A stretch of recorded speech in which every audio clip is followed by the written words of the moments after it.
Það er Bjarni vantilega bara sáttur við dagsverkið í dag. Já, bara mjög sáttur og komum bara vel stemdir í þetta og hérna skoruðum snemma og það gerði okkur svona þetta örlítið auðveldara, vorum beinskeytti fram á við allan leikinn og það var bara svona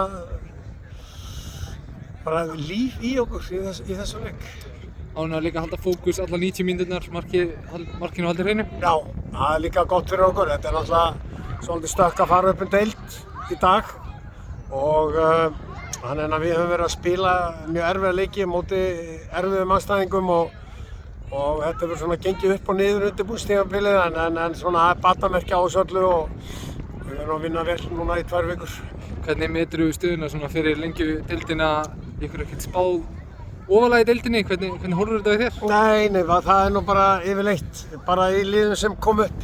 Þeim er spáð ströggli og við sáum nú hvað Írengjarnir gerðu fyrra. Þeir komist nú í bara play-offs eins og sagt er og hérna þetta er bara spurning um það hvernig menn mæta stemdir í þetta. Það er ekkert öðruvísi. Það vantar aðeins í hópinn í dag, fyrirliðinn meiddur á bekknum, sænski miðvörðurinn utan hóps meiddur. Hvernig staðan á þeim? Það er bara ágætt, þeir verða klárir fyrir mót og svo hefur við örugglega eftir að styrkja þetta eitthvað aðeins og þannig að við erum bara, eins og ég segi, við erum bara að lagfæra síðustu púslin á síðustu metrónum.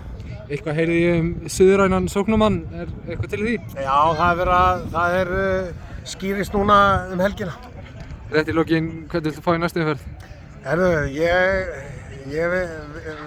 Maður segir nú þessi gamli frasi að maður vilji bara fá heimaleik en svo var nú einhver sem benti á þá sturluðu staðreynd að við varum búin að slá út 2 hafnarfjarðarlið og það væri 1 eftir og ætlum við fáum það ekki þá.